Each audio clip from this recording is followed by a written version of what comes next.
Ya, kembali lagi kita akan berbincang. Bang Roni, boleh ditanggapi pernyataan Bang Fahrur yang mempertanyakan ini ada perbedaan antara jumlah pegawai yang terlibat dari 489 menjadi 491 ya, ada perbedaan yang seharusnya ini nilai agregat pada akhirnya juga berbeda begitu, Bang? Benar, itu datanya sama kok.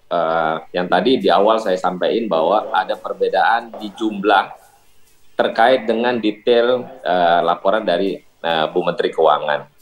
Tapi nanti setelah masa sidang yang akan datang, mungkin beliau akan menjelaskan secara detail apa yang menjadi perbandingan nilai detail angka yang tidak sama.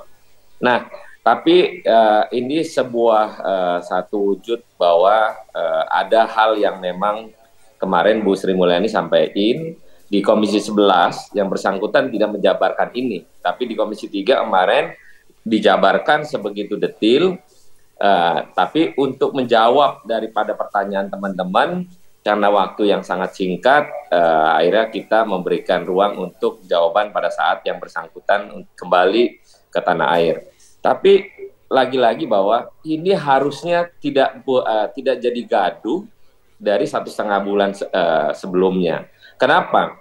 Kalau tingkat koordinasi yang cukup intens dan baik, dan mungkin Pak Mahfud punya niatan yang cukup sangat positif untuk merubah dalam stigma atas laporan dari PPATK untuk memberikan ruang kebersihan agar tidak lagi ada hal-hal yang diduga ada TPPU tersebut. Ini dua-duanya sangat baik sebenarnya, ada niatan yang cukup. Tapi masalah tadi yang disampaikan oleh Pak Mahfud membuat Satgas misalnya. Sebenarnya Satgas ini nggak perlu lagi dibentuk baru. Karena nanti akan memakan anggaran, memakan biaya untuk pelaksanaan yang dimaksud.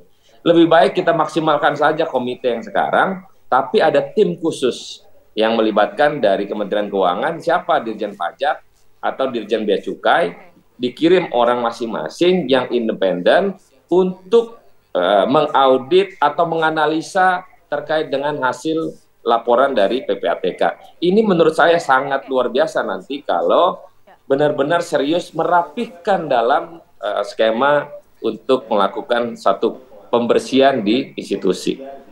Demikian. Oke, Bang Roni, itu menarik. Jadi fokus dialog kita di segmen ini soal pembentukan atau rencana pembentukan Satgas ya. Saya mau ke Bang Fahrur kalau gitu. Tadi kan Bang Roni mengatakan bahwa seharusnya ini nggak perlu, karena kan ini bicara soal penegakan hukum. Harusnya penegakan hukum yang dijalankan. Tapi begini, itu perlu nggak sih sebetulnya Satgas? Apalagi kalau kita dengar kemarin pernyataan dari Menteri Keuangan di RDP kan menyampaikan bahwa ini sebetulnya sudah ada sebagian yang diproses secara hukum berkaitan dengan transaksi janggal ini. Jadi perlu nggak? Menurut saya sih nggak perlu, sama dengan yang disampaikan Bang Roni, komite ini saja yang diperkuat ya. Karena memang komite ini juga sudah, unsur-unsurnya sudah lengkap ya. Di situ hampir semua penegak hukum ada ya. Dan sekarang datanya sudah ada. Memang yang disayangkan adalah selama ini komitenya kurang jalan. Info terakhir yang saya peroleh bahwa komite ini terakhir rapat sebelum kasus ini gaduh tahun 2019. Jadi sekarang harusnya komite ini fokus kepada data yang udah ada sekarang, kemudian ditelusuri satu persatu.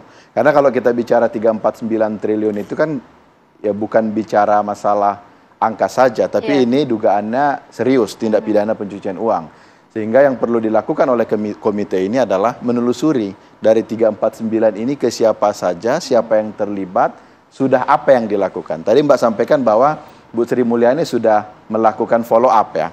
Ini yang saya juga diproses.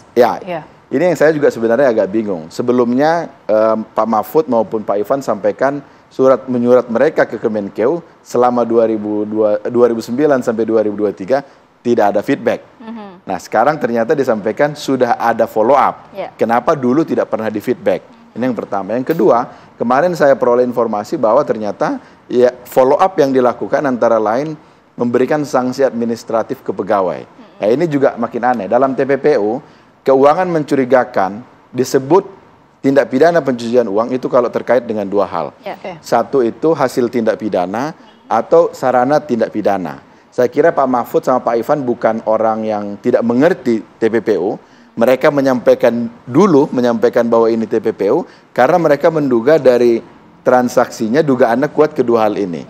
Nah ini jadi aneh, di awal sudah diduga kuat bahwa ini TPPU, tapi kenapa ujungnya administratif? Jadi seharusnya gimana Bang? Harusnya pidana juga.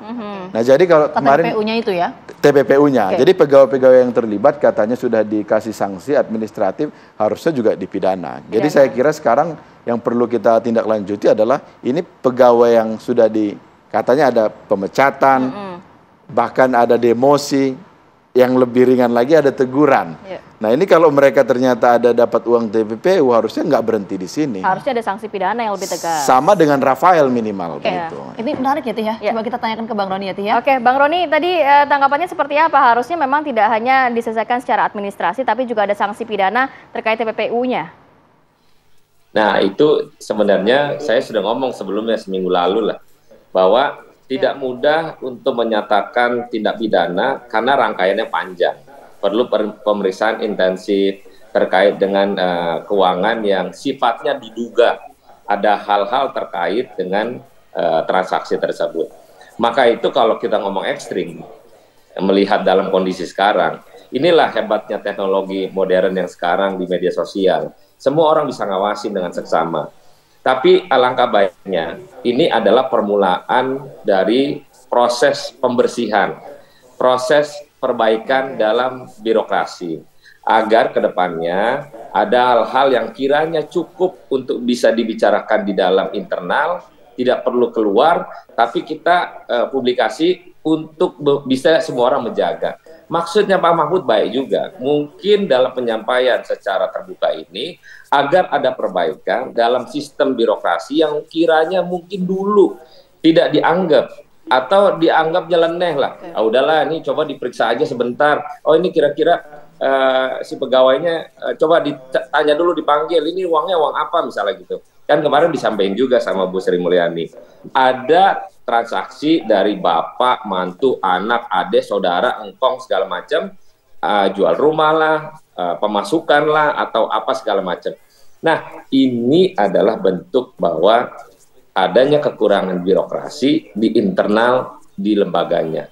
Nah, maksud dan tujuan adalah keterbukaan ini untuk memperbaiki sistem, di mana ada kekurangan yang dimiliki oleh lembaga tersebut. Maka ada bagusnya Pak Mahfud menyatakan keterbukaan ini. Ini untuk pacuan sebenarnya. Tapi jangan lupa, TPPU ada yang disampaikan adalah ada tindak pidana. Maka itu teman-teman kemarin ada yang menyampaikan juga untuk hak angket, untuk lebih dalam, mendalami apa yang menjadi isu tersebut. Ini kan rangkaian. Tapi karena ini baru tahapan, Bu Sri Mulyani menyampaikan itu kemarin, masa sidang yang akan datang kita akan menerima jawaban apa yang disampaikan atas penyampaian dari Bu Sri Mulyani. Kita ini akan panjang karena untuk menyatakan TPPU itu sampai ke penegakan hukum ini lebih menarik. Oke, baik. Terima kasih banyak Bang Roni. Nanti kita sama-sama kawal karena tadi Bang Roni menyampaikan setelah Lebaran nanti akan ada pertemuan lagi ya untuk membahas berkaitan dengan hal ini. Sekali lagi terima kasih banyak. Terima kasih Bang Roni dan juga Bang Bahrul sudah berbagi informasi dan waktunya. Assalamualaikum, salam sehat selalu. Waalaikumsalam warahmatullahi wabarakatuh. Oke, diskusi kita tadi sekaligus mengakhiri perjumpaan kita di Apa Kabar Indonesia Pagi hari ini. Jangan lupa pemirsa, saat lagi Anda dapat menyaksikan Breaking News TV One berkaitan dengan putusan dari sidang banding terhadap Ferdy Sambo. Apakah akan lolos dari jeratan hukuman mati itu ya? Oke, dan juga kembali kita ingatkan untuk pemirsa yang ingin menyaksikan tayangan TV One secara clear dan juga jernih, jangan lupa untuk scan ulang TV analog Anda untuk wilayah DKI Jakarta dan juga di beberapa kota lainnya. Ya, akhir kata saya Gina Vita. Saya Kamarti Kusuma pamit undur diri. Terima kasih dan sampai jumpa.